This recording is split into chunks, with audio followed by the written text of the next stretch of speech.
In June 1934, two gold prospectors, who had been digging and blasting for gold within the San Pedro Mountains in Wyoming, came across a small cavern buried deep within the thick rock. When the dust began to settle, the prospectors made a startling discovery: the well-preserved, but long forgotten, remains of a tiny human. The origins of this little human were a mystery. Local Native American tribes were known to tell stories of legendary, tiny people, little spirits, or the Nimeriga. In some of these stories, the small people had magical powers, or healing powers. In other stories, they were a vicious tribe who attacked the Native Americans with poisoned arrows. The discovery of the mummified remains drew much attention to the area, eliciting many questions, and creating controversy. There were many who doubted the veracity of the prospector's story, believing the remains to be fabricated, and the story a hoax. Scientists flocked to the area, all with a deep desire to determine the truth behind the tiny person, nicknamed Pedro. With a sitting height of 6.5 inches, and an estimated standing height of 14 inches, it was clear that these were no ordinary remains. The scientists conducted extensive testing on Pedro.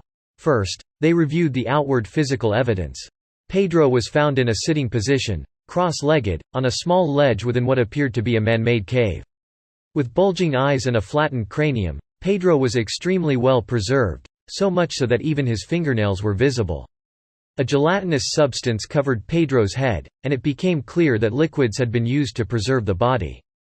His nose was flattened, he had a full set of teeth, and his skin was brown and wrinkled, creating the appearance of an old man. In the years following the discovery of Pedro, scientists conducted more invasive testing, utilizing X-rays to try to unlock the mystery. Several anthropologists initially concluded that the remains were those of an infant, likely born prematurely, or who died shortly after birth.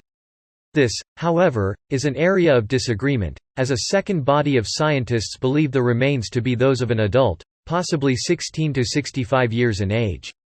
It has been said that X-rays revealed sharp teeth, and the presence of food in the stomach that appeared to be raw meat.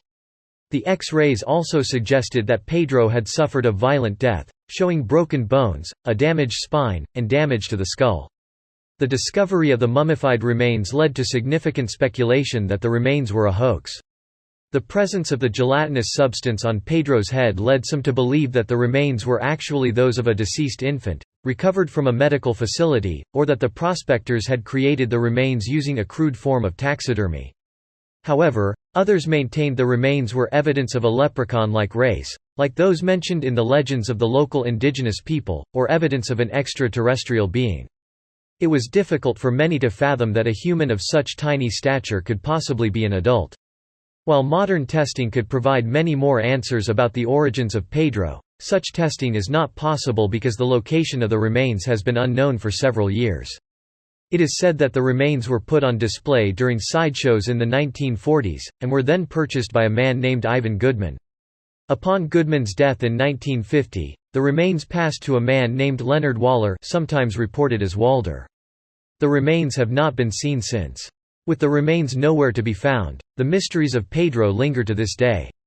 Most scientists agree that Pedro's remains were those of an adult male human.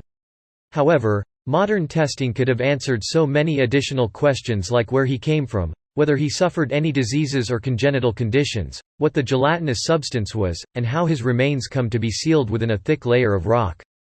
The answers to these questions, and many others, are likely to remain unanswered unless the remains can be located and further tested. Until then, scientists and enthusiasts can only speculate about who or what he was.